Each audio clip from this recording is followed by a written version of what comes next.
अस्सलामुअलैकुम मुहिब वतन पाकिस्तानियों। इम्पोर्टेड हुकूमत के मुकद्दर में शिद्दत लिख चुकी है। जब अल्लाह का आप पर हाथ पड़ता है तो वो आपके मुखालिफिन से ऐसी ही गलतियां करवाता है जैसे कि हान के मुखालिफिन ने बहुत बड़ी बेवकूफ़ी कर दी। अपने जजों की, इनकी सासों की, सहाफ़ियों, वकीलों की ऑडियो लीक करने वालों ने अमरीकी कांग्रेस वालों को भी नहीं छोड़ा।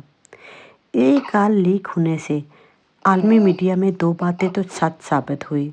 एक ये कि पाकिस्तान में वाक़या ही इस तरह की ऑडियो और वीडियो से ब्लैकमेल किया जाता है और लोगों को पीछे हटने पर मजबूर किया जाता है।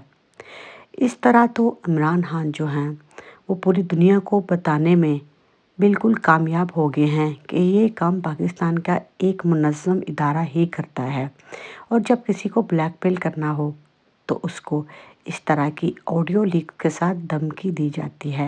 लेकिन इस दफ़ा ये लोग खुद ही ज़लीलो ख्वार हो गए हैं क्योंकि पूरी दुनिया में ये ऑडियो जो है इनकी जागरसाई का सबब बनी है। जहाँ पर इमरान खान सिर्फ़ और सिर्फ आलमी मीडिया को ये बात बता रहे हैं कि ये किस तरह पाकिस्तानी अवाम के हकूक़ जो हैं उन पर मुसल्लत होकर बैठे हैं। और दूसरी तरफ इमरान खान ने ये भी कहा कि अगर मुझे माइनस करने से पाकिस्तान ठीक हो जाता है तो मुझे माइनस कर दो। हालांकि इमरान खान ने अमेरिकी कांग्रेस की रुकन को, जो कि पाकिस्तान में जारी जुल्म और सितम हो रहे हैं, आलमी सतह पर आवाज़ उठाने की अपील की है, जिसको इन लोगों ने लीक कर दिया। इससे इन बेवकूफ़ों की बदनामी हुई क्योंकि एक गैर कानूनी अमल है और इस टाइम पर पूरी दुनिया जो है वो इस ऑडियो के ऊपर बात कर रही है कि पाकिस्तान में सिर्फ एक ही अदारा इस हद तक मजबूत हो चुका है जो कि पाकिस्तानी अवाम की आवाज़ भी सुन नहीं पा रहा और उसका नाम ISI है। तो मुहिब्बे वतन पाकिस्तानियों, आने वाले दिनों में हालात और ज़्यादा ख़राब होने जा रहे हैं क्योंकि इन लोगों का मकसद जो है वो ये है कि इमरान खान को हर कीमत पर माइनस किया जाए। लंदन प्लान जो कि आसिम मुनीर और नवाज शरीफ के दरमियान तय हुआ था वो यही हुआ था कि इलेक्शन होंगे लेकिन इमरान खान के बगैर। इसीलिए इमरान खान ने अपने इंटरव्यू में कहा है, तुम कहते हो कि मुझे माइनस कर दो तो मुझे माइनस कर दो, मैं माइनस हो जाता हूँ। और दूसरी तरफ उन्होंने इस बात का भी जवाब दिया जो कि मैंने आपको पहले बताई थी कि इमरान खान को ये कहा जा रहा है, उनके पास ऑप्शंस दी गई हैं कि या तो पाकिस्तान छोड़कर चले जाओ और यहाँ जेल में आर्मी एक्ट के तहत जो है वो सज़ा काटो। तो इमरान खान ने कल कहा कि मैं क्यों पाकिस्तान जाऊँ छोड़कर, क्या मेरी जायदादें मुल्क से बाहर हैं? मैं तो सब कुछ अपना यहाँ लेकर आया हूँ, तो मेरा कारोबार नहीं, मेरा कोई घर नहीं, मेरा कुछ नहीं बाहर, तो मैं क्यों जाऊँ बाहर। तो मुहिब्बे वतन पाकिस्तानियों ये पूरी तरह बिक चुके हैं। इमरान खान ने पंजाब में 294 लोग जो थे उनको टिकट दिए, इनमें से एक ने भी पार्टी से गद्दारी नहीं की। अब वही लोग पार्टी को क्यों छोड़ रहे हैं जिन लोगों को इमरान खान जो है उन्होंने टिकट नहीं दिया।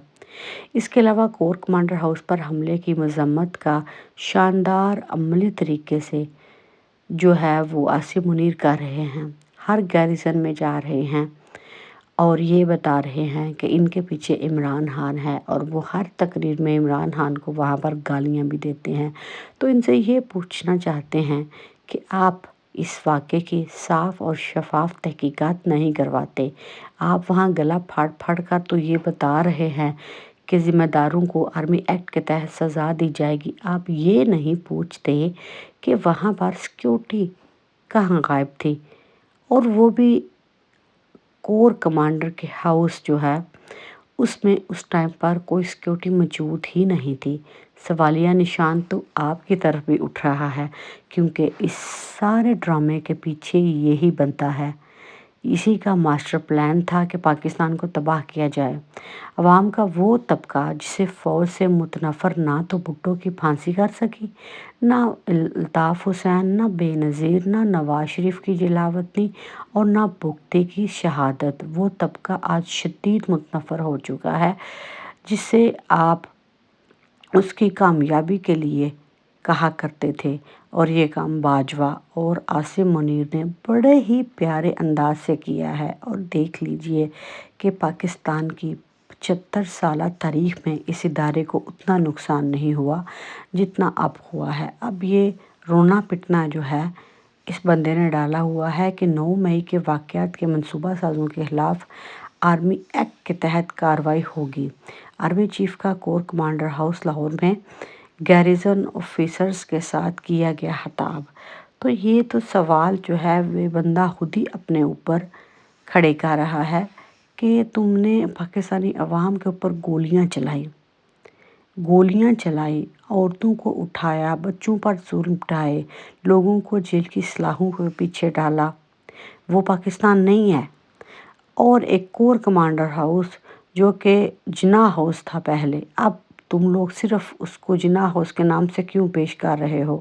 جب وہاں کور کمانڈر رہتا تھا تو ظاہر ہے وہ اس کا گھر ہے، لیکن یہ لوگ تباہ کرنے پہ تلے ہیں۔